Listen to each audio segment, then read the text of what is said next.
Alors Bilal, présente-toi rapidement ton nom, ton prénom, ton âge et ta fonction ici.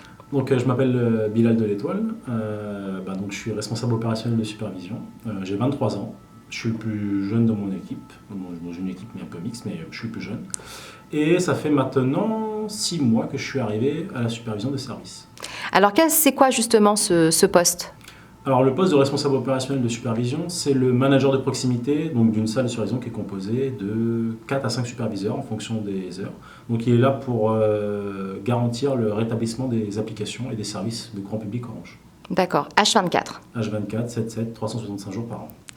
C'est un poste qui est quand même assez rigoureux. Comment tu qualifies ta fonction au quotidien? Comment tu travailles avec tes équipes?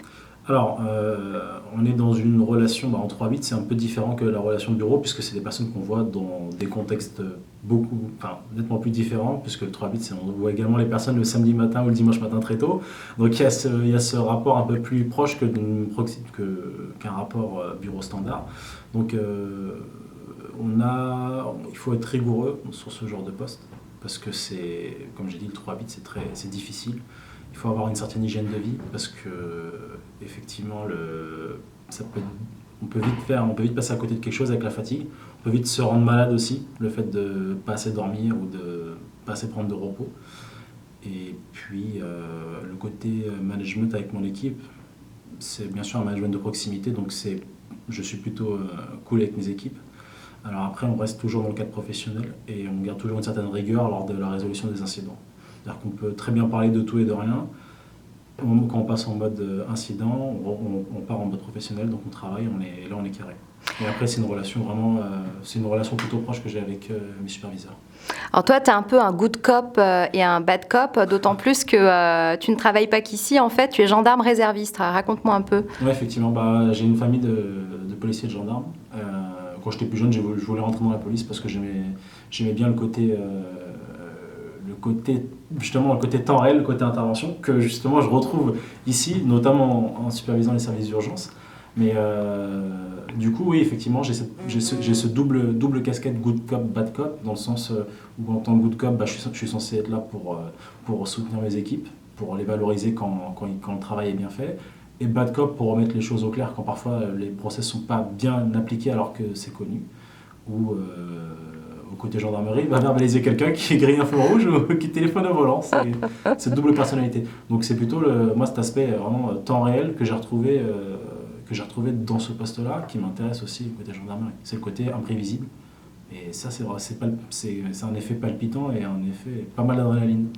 Le travail prend une grande part de ta vie entre tes fonctions de gendarme 5 jours par mois et tes nuits blanches ici. Effectivement, comme je l'ai dit un petit peu avant, il faut avoir une hygiène de vie, c'est-à-dire qu'on commence tôt le matin, il faut se coucher tôt la veille. Donc après on réduit un petit peu notre vie personnelle.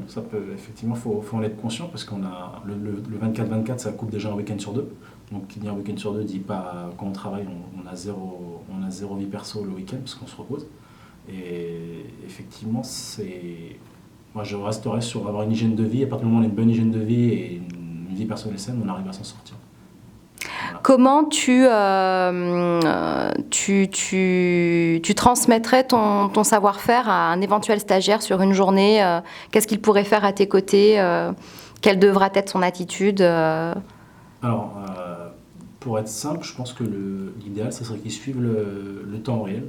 C'est-à-dire en espérant qu'il se passe, en espérant c'est un peu dur, mais qu'il y ait quelque chose pour qu'il puisse voir comment on traite un problème, donc ce qui va être la remontée d'alarme, qu'il visualise qu'il a testé le service en question.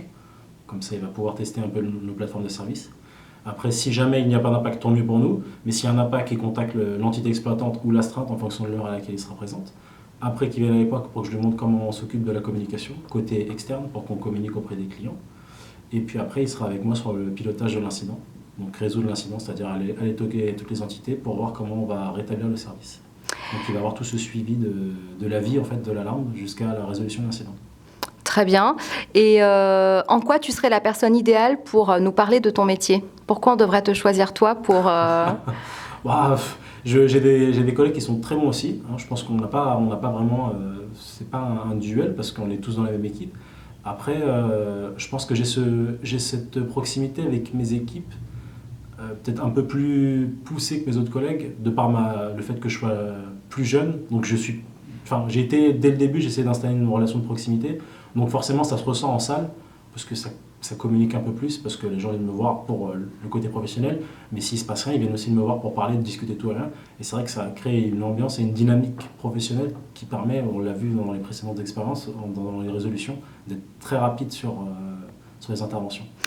Malgré ton jeune âge, c'est ma dernière question, ça ne t'empêche pas d'être dur avec ton équipe si besoin? Moi, si besoin, effectivement, quand tout se passe bien, je les félicite. Je suis le premier à leur envoyer un mail à tous pour leur dire félicitations, c'est bien, ça a été traité correctement. Si ça se passe mal, logiquement, on voit on va dans un bureau avec la personne concernée ou en fonction de l'heure, on va la voir directement à sa position et puis on lui dit voilà, qu'est-ce qui s'est passé, pourquoi tu l'as traité comme ça. Et après, on évalue. Après, ça arrive que parfois certaines personnes qui ont du mal à comprendre prennent plusieurs fois des réflexions. Mais c'est pas, ça reste, je pense que ça reste formel, mais ça va jamais au-delà de ça. C'est juste remettre les choses au clair.